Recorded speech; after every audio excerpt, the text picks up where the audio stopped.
குடும்ப முன்விரோதம் காரணமாக குடிநீரில் மலம் கலந்த கொடூரம்.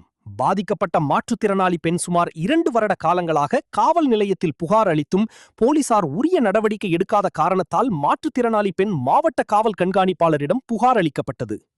குடும்ப முன்விரோதம் காரணமாக குடிக்கும் குடிநீரில் மனித மலத்தை கலந்து அச்சுறுத்தலில் ஈடுபட்ட நபர் மீது நடவடிக்கை எடுக்க கோரி மாவட்ட காவல் கண்காணிப்பாளர் அலுவலகத்தில் மாற்றுத்திறனாளி பெண் புகார் அளித்த சம்பவம் பெரும் பரபரப்பு ஏற்பட்டது.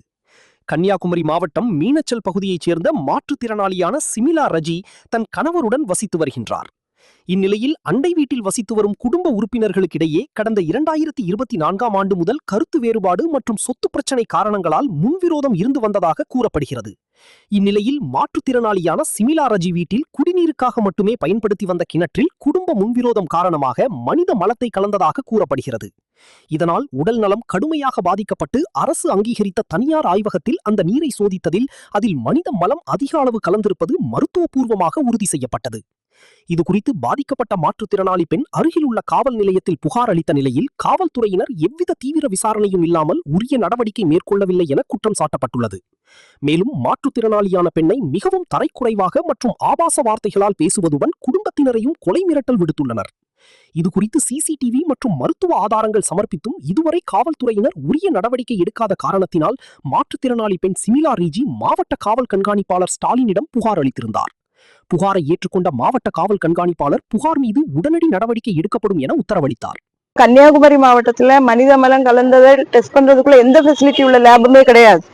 ஆனாலும் அப்படி ஒரு ரிசல்ட் அவங்க தந்தாங்க. அதுக்கப்புறம் என்னன்னா, இந்த மனுஷன் வந்து இவரோட தொந்தரவு தாங்க முடியாம நாங்க வந்து வேலி கட்டணும், காம்பவுண்ட் கட்டணும். அதுக்கப்புறம் என்ன பண்ணாரு, இவர் குடும்பத்துல உறுப்பினர்களும் அவர் எங்களுக்கு தெரியாத சில மனிதர்களையும் கொண்டு சொத்துக்குள்ள அத்துமீறி நுழைய ஆரம்பிச்சாரு. அதுவும் குறிப்பாக அந்த பக்கத்து வீட்டுல உள்ள என்னுடைய கணவருடைய சித்தப்பாவான நெல்சன் அப்படின்னு சொல்லக்கூடிய அந்த நபர் தான் இந்த காரியங்கள் எல்லாம் பண்ணது. அவருக்கு வந்து 78 வயசு ஆகுது அப்படின்னு சொல்லிட்டு இவங்க வந்து, நாங்க ஸ்டேஷன்ல கம்ப்ளைண்ட் கொடுத்தா அவர் 78 வயசு ஆகுது, அவர் அப்படி பண்ண மாட்டாரு அப்படின்னு இவங்க சொல்றாங்க.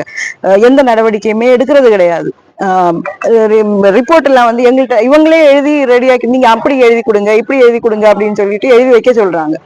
இப்ப என்னன்னா, என்னுடைய கணவர் இல்லாத நேரம் அவர் வந்து வீட்டுக்கு வெளியே போன உடனே இவங்க வந்து சொத்துக்குள்ள யார் யாரையோ கொண்டு உள்ள அத்துமீறாங்க. அப்போ இப்ப ரீசெண்டா எல்லாம் யாரு அப்படின்னு கேட்டோன்னே கெட்ட வார்த்தை பேசுறாங்க. எனக்கு வெளியே ஓடி போக முடியாது.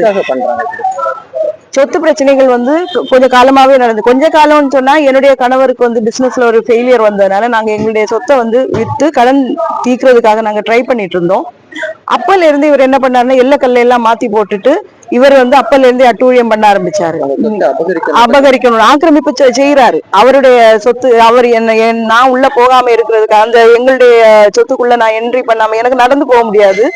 அப்ப கார் வாகனம் உள்ள போகாம இருக்கிறதுக்கு வழியில பெரிய குழிகளை தோண்டி வைக்கிறது, பெரிய கல்லை தோண்டி வைக்கிறது, போட்டு வைக்கிறது, அந்த மாதிரியான செயல்களை வந்து அவங்க பண்றாங்க. தொடர்ந்து ஏதாவது பண்ணோம், நம்ம ஏதாவது நடவடிக்கை எடுக்கிறதுக்கு போய் கேட்டா களியக்காவலையில வந்து அந்த ஸ்டேஷன்ல வந்து அவங்க வந்து நடவடிக்கை எடுக்க மாட்டேங்கிறாங்க. அது ஏன் அப்படின்னு தெரியல. அவங்க சொல்ற ரீசன் என்ன, வயசு வந்து இப்ப நாங்க வந்து அதனால நான் எஸ்பி சாரை பார்த்து கம்ப்ளைண்ட் கொடுக்கறதுக்காக வந்து அவர் கம்ப்ளைண்ட வந்து ஏத்துக்கிட்டாரு.